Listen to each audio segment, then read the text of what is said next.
What tends to happen a lot of times, especially with small companies, is they want to compete on price. They say, well, my point of differentiation is we're price, we're just cheaper than these guys. We're like these guys, but we're cheaper. So that doesn't, in the long run, build a sustainable fan base of your product. It could be a good introductory offer, but if you don't have a good, solid brand, you're leaving a lot on the table. In other words, you're even if your goal is to grow a brand and sell it at some point, if you don't create that mystique, that unique selling proposition, that vision. Welcome to the Business Ownership Podcast, brought to you by Awareness Strategies, helping you navigate the waters between entrepreneurship and ownership. Hey there, peeps. This is Michelle Nedlick, and I'm super glad that you're with us here today because I am with my most amazing guest, Roy. Roy, thank you so much for being here with us today. Thank you for inviting me.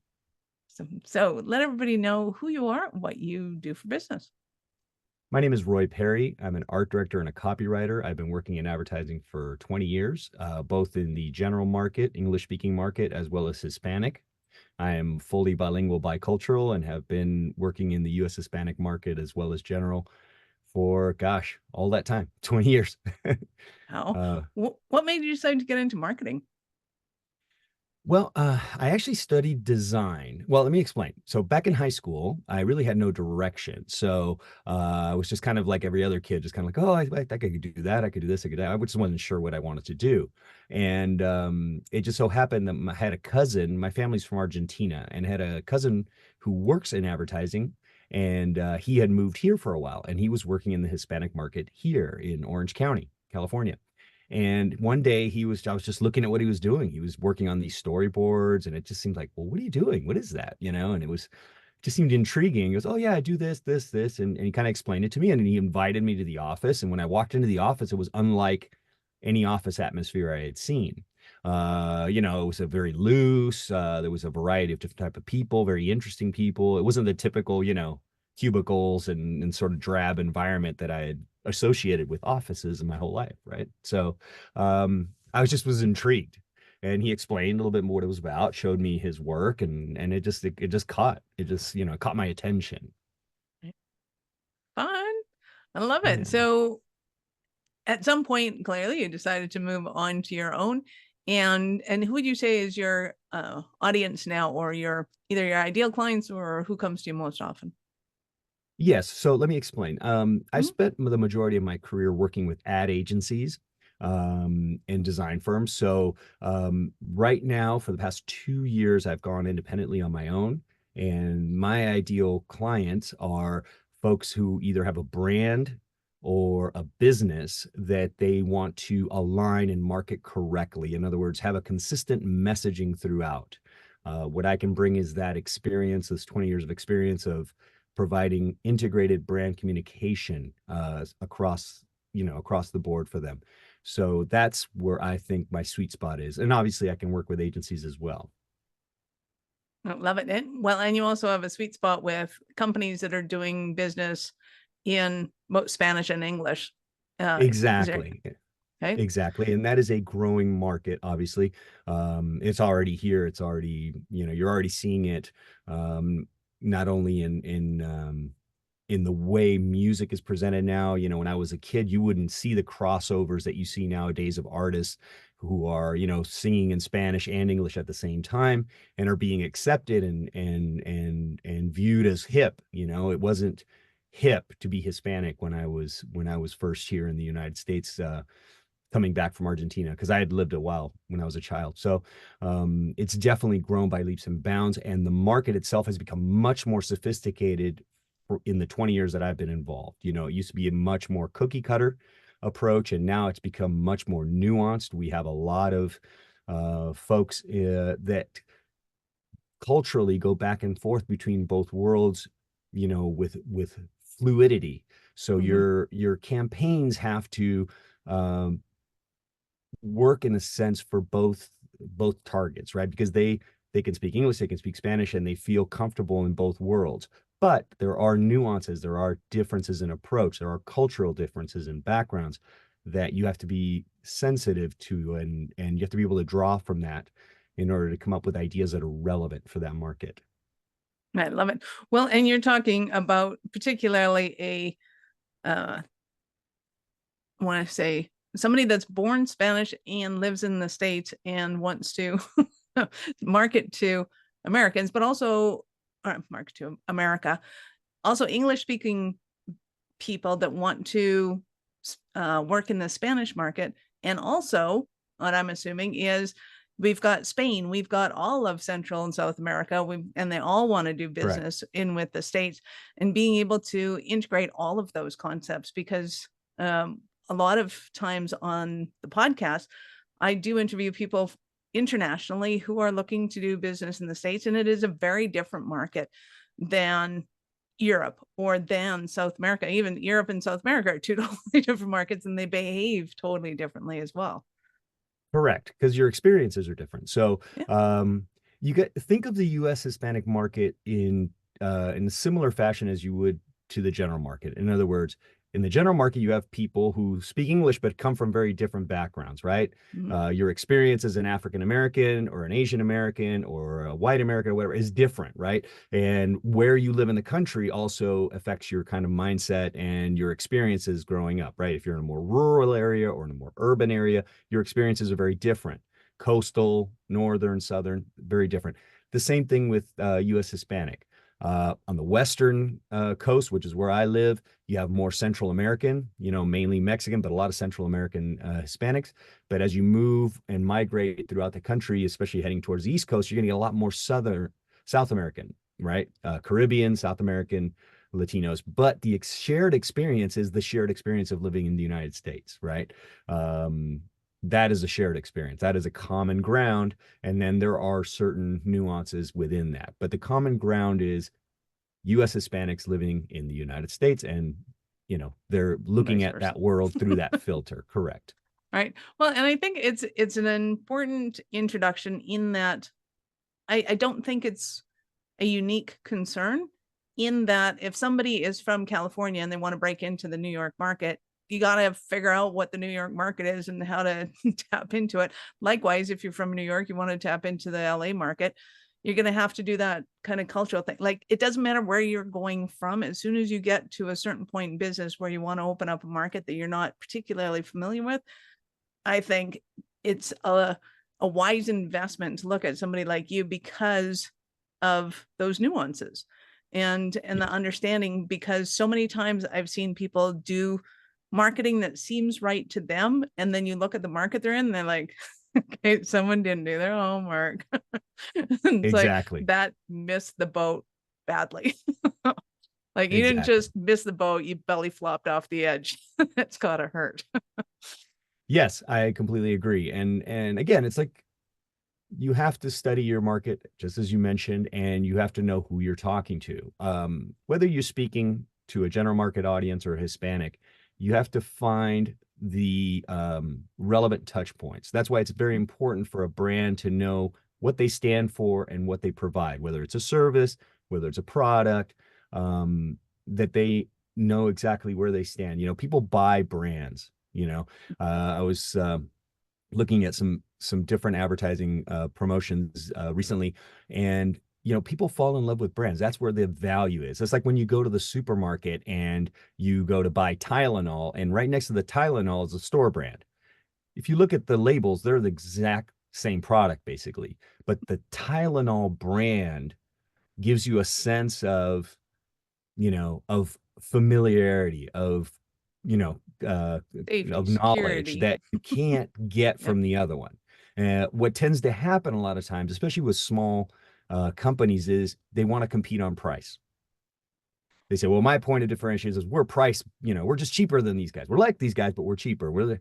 So that doesn't, in the long run, build a sustainable fan base of your product. It could be a good introductory offer, but if you don't have a good, solid brand, you're leaving a lot on the table. In other words, you're even if your goal is to grow a brand and sell it at some point, if you don't create that mystique, that unique selling proposition, that vision through your communications, through your graphics, through your advertising, whatever it is that you utilize, it's just going to be worth less. You're just a price driven product, and your consumer will treat you that way. They won't be fans. Well, absolutely. And I think it's super important to understand, especially if you're in a retail product and you're planning on selling through the Walmarts of the world. Walmart's a consignment store. It's not a traditional retail outlet. They take their stuff, they put it on, or they take somebody else's stuff, put it on their shelves, and they sell it at a percentage for what they sell. So that's why they can have the 100%, price guarantee. That's why they can have the guaranteed you're going to be satisfied with it. They don't care if you return it and it comes out of their inventory. They don't have to pay for it. And I don't think a lot of people really understand that. And if you understand that going into, I want to build a product that can go onto a Walmart shelf and sell well, you really got to start back at the beginning with those ideas to be able to include your profit margin, include, as you put it, that enticement of what intrigues you about this product. And it reminds me of, there's a beer that went on, our unique selling proposition is that we're cold filtered. And everybody in the industry went, all beer is cold filtered. It's like, yeah, but you haven't told your audience that, and we did. And Correct. that was one of the best marketing efforts they did. So talk to me about products that think they have to compete on money and they don't realize that they have a competitive edge.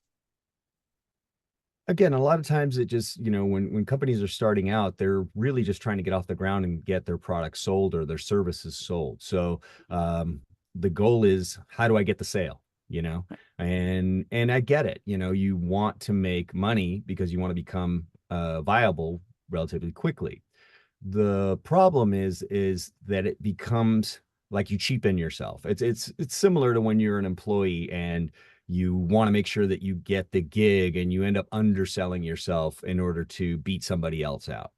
What it does is it minimizes your qualities as an employee. And it's the same thing with your product or service. It in some way subliminally tells them, oh, this mustn't be as good. That's why they're able to reduce it to this amount, right? So that the other candidate or the other product or service that comes in and explains to you why they are worth the money, why they are worth the investment, and they have a cohesive presentation as to why that is, are going to be viewed in the long term as much more viable, much more sustainable, and actually more desired. It's like, just they're sexier for the consumer. They are. It's like, well, I want to go with these folks. They seem like they have it all together. They're not just talking to me about price.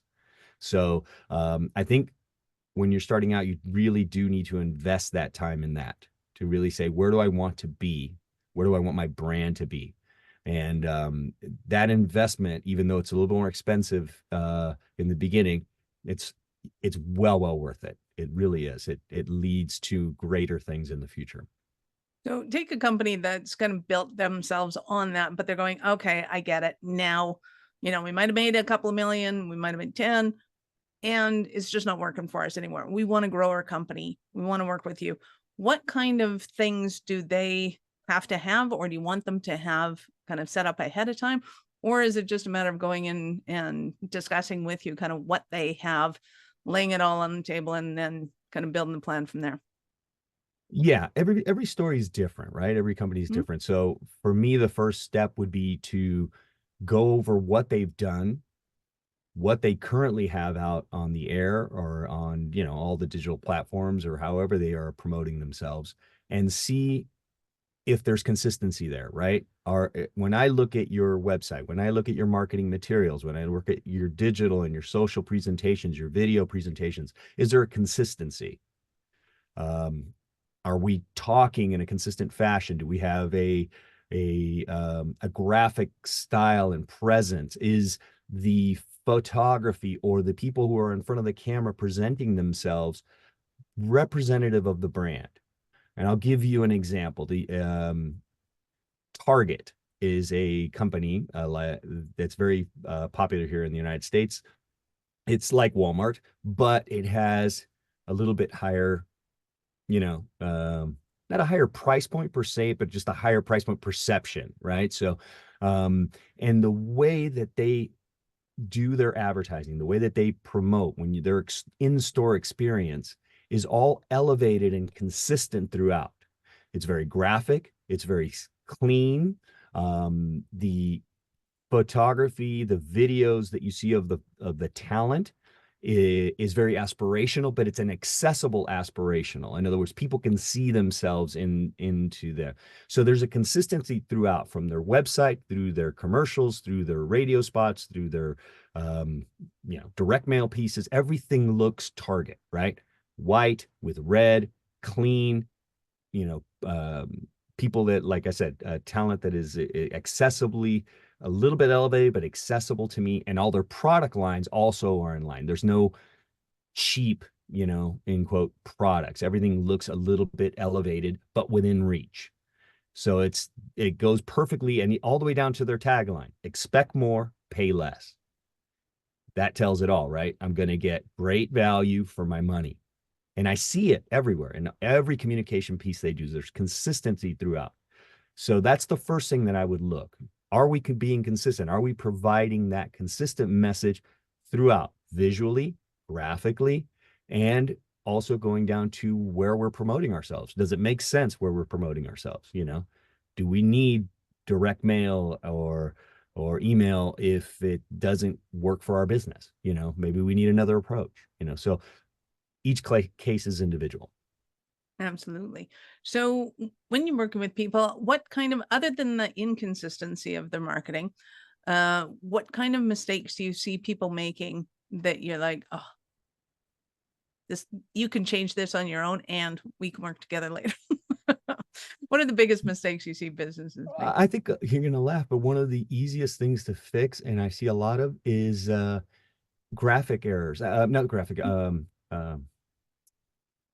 writing errors. In other words, when copywriting that is not written correctly, especially when you're talking about going from just having general market English speaking materials, and then having whoever that you hired quickly and cheaply to do your Spanish translation. That is a and I think Google Translate, please don't do that. Please don't use Google Translate. Not always correct. Well, and there's a big difference between translation and transcreation. I like to use the word transcreation because there's creativity in the writing.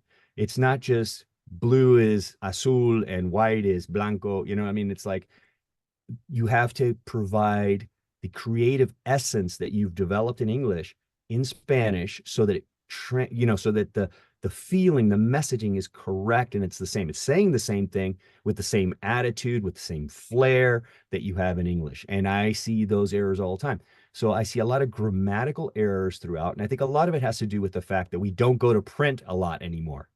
Everything's done a lot on the fly, right? Social media posts and email blasts. These things go on, they go quickly, and they're, you're able to A/B test things. And a lot of times things fall through the cracks. And I think that, again, going back to what we're saying, it goes down to the professionalism of your business. Either subconsciously or consciously, your audience is always judging you on that. Mm-hmm. Well, and so important in the messaging, to your point, the emphasis, because when we speak a language natively, there are a lot of expressions that we will have that are simply that, they're expressions, and it doesn't make any sense in the translation. And especially in American English, we use those so often. Like, we don't realize how often we use them, that they're idioms. They're not grammatically correct. So when we go to translate it, it just doesn't make any sense. But this does remind me of, there was a soup can printed in Canada. And in Canada, you have to have all labels translated to French. And one of the ingredients was squash, like a pumpkin. But the word that they put in the ingredients was squash, like to squish. It's like, no, that's not in the can. And it's a simple thing, but it's wow. And I'm sure there is tons of them left on the shelf, because it's kind of an insult to the French speaking community that, come on, you could at least hire somebody that knows French at all to be able to do this for you. But the nuances of, if you're going to put out a product and you have the nuances of something, to understand those nuances in another language, in another culture, could be totally different. Yes, correct. And you have to be able to, in English you can get away with so many things. There's words that are melded together, like brand entertainment, brandtainment or brangelino, these things that they mix, infotainment, these words that are fantastic advertising terminology in English that you just don't have in Spanish.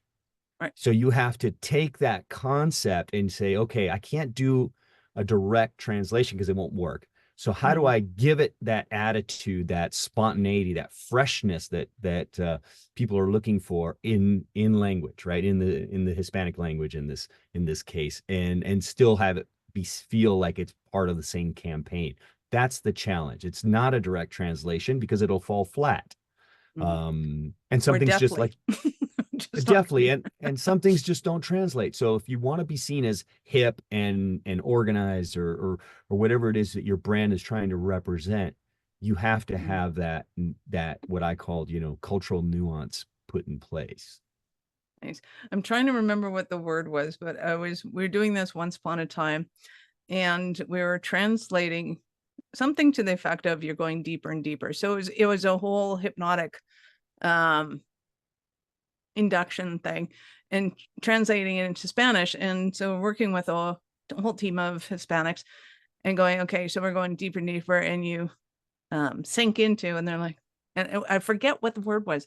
They're like, I don't get it. What do you mean? I'm like, you go down and you get, all you're saying is drowning. Like, that's all you're Yeah, saying. It's like, okay, that is the antithesis of the effect that we want to have here. We want people to be calm and collected, not freaking out because they're drowning. So it exactly. was being able to, one, understand that a direct translation not only is not going to work, it's the antithesis of the effect that you want to have on it, and being able to work with a team of creatives like you to be able to understand the nuances and the implications of words. Because I mean, this is marketing in its best, understanding this whole concept in English. I get it, you want to say that, but that's not what it means when you go to market a product. When you go to do it in another language, it's that again on steroids. Correct. It's like as you were mentioning that, I was thinking of a word, uh, dive into a book. I'm going to sit down and dive into a book.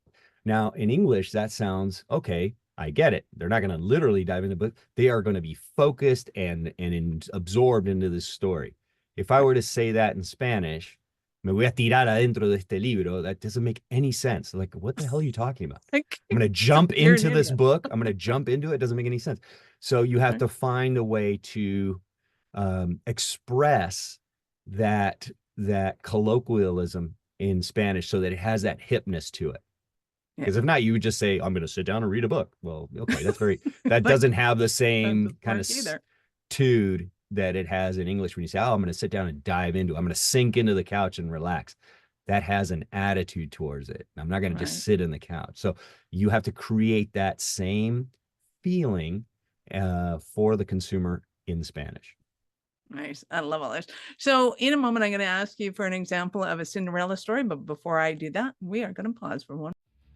Are you running a business over 7 figures but still struggling with technology headaches? Pay attention, you do not want to miss this offer. This podcast episode is brought to you by Awareness Strategies, who is offering a custom-built digital adoption roadmap for anyone running a business over 7 figures who's wanting to grow their business in the next 5 years. And it's not just a roadmap, they offer full implementation as well if that scares the out of you. Check out awarenessstrategies.com/roadmap for more details today. The link's in the show's notes. Don't regret not doing this. Do it now. That's awarenessstrategies.com/roadmap. So I am super excited to hear of one of your Cinderella stories of one of the clients that you've worked with. Yes, I had the opportunity to work on Toyota account. Our team worked on the national campaign for the Hispanic market for the dealers, National Dealer Association for Toyota. And they do 4 large events a year: March, May, August, and December, which is the most famous here, which is Toyotathon. But each one is a fully integrated campaign: TV, radio, digital, social, and some print work. And it runs for a month and a half. And each one we developed its own personality because each time of the year, the consumer mindset is different. Now, just to do a little backstory on this. When I started working on that account with the team, they were literally doing running footage and supers.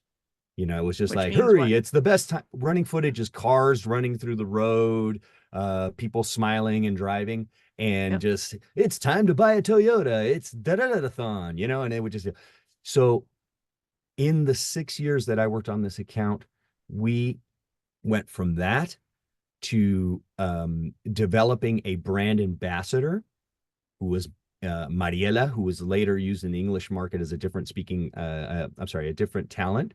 And she was the brand ambassador. We took you into the actual dealership. We created scenarios where we would have a couple or a single or some consumer that had an issue that was resolved with purchasing the vehicle. And then we took you into the offer. And then once we got that going and we established an individual personality for each event, we started taking it outside the dealership. So the stories weren't just about me and my wife come into the store and say, hey, we need a new truck because our son's going to college and we need da-da-da, right? Yeah. To actually showing you what was going on outside the dealership and then having to go into the dealership to resolve it. Or vice versa. We would start in the dealership with an issue and then we would resolve that issue with the new vehicle and we would see the result of them buying the vehicle.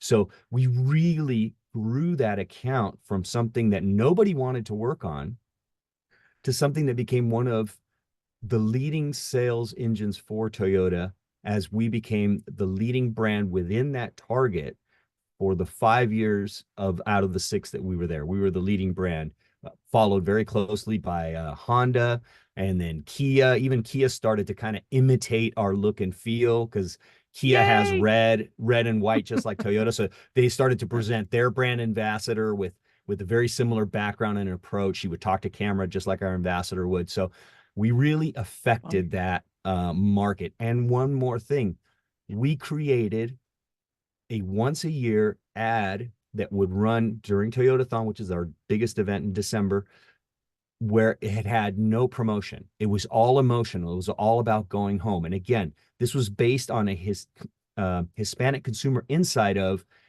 as Hispanics, we usually have to move away from our home to get ahead. Usually it's, from, let's say, from Central America to here or from East Coast to West Coast. There's a lot of that going, and then going back home is a big thing, whether, we are literally flying back to the country of origin or whether we're in the United States and just driving back to get to our relatives that we most of the times don't get to see all year. So that concept of going home for the holidays without any ad, it was just all pure brand and all pure driven by the vehicle, right? The vehicle is the conduit that gets us home so that we can celebrate. Well, that concept we initially sold for Hispanic, and it went so well that they had it adapted for general market, and then they had the general market agency start doing their own campaign every year, which is still running now, which is, that going home. What is, that meaning of Christmas and how the vehicle, Toyota in this case, gets you back home to your family. So definitely I a do success love story. good marketing. I'm probably the only person that's ever cried during a commercial because it was so awesome. Like, that was the best. Oh yeah. I know our listeners are going to want more from you. How did they start their journey with you? Yes, of course. You can reach out to me via email or phone. My email is rpari@createbrands.com. That's CRE, the number 8, brands.com. Or you can go to my website, CRE, the number 8, brands.com. That's createbrands.com. Or you can call me at 310-980-6400. You're a brave man, and you may find that you have to change those things after a while because podcasts are on forever. Just saying. All right. You've been absolutely fantastic. I get to ask you at this point. Actually, no, I don't. Yeah, back up the bus. Sorry, peeps. I got so excited about that commercial, I lost track of my brain. We will have all of Roy's links in the show notes. So go ahead and click on the links and open up in a new browser because we're not done yet. So, Roy, I get to ask you, at what point in life did you know that you were especially kind of crazy enough to think that you could become an entrepreneur?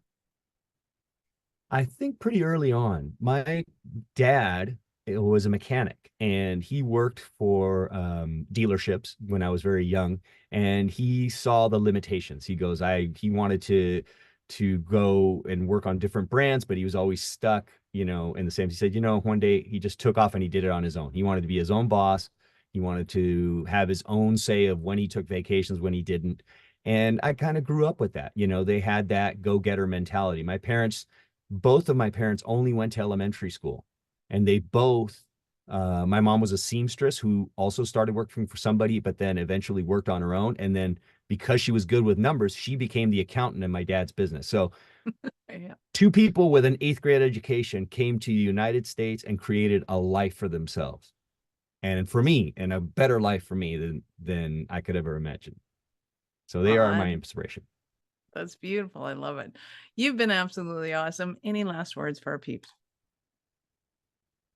Just think of yourself and your business and your brand as the most valuable jewel that you have to offer. It truly is. If you believe that and you convey it consistently, we will all believe it.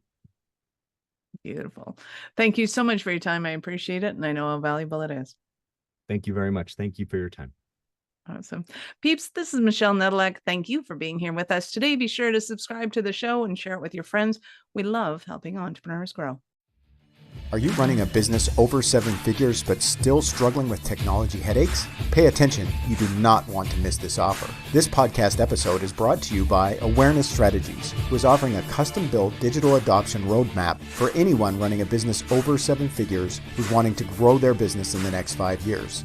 And it's not just a roadmap, they offer full implementation as well if that scares the out of you. Check out awarenessstrategies.com/roadmap for more details today. The link's in the show's notes. Don't regret not doing this. Do it now. That's awarenessstrategies.com/roadmap.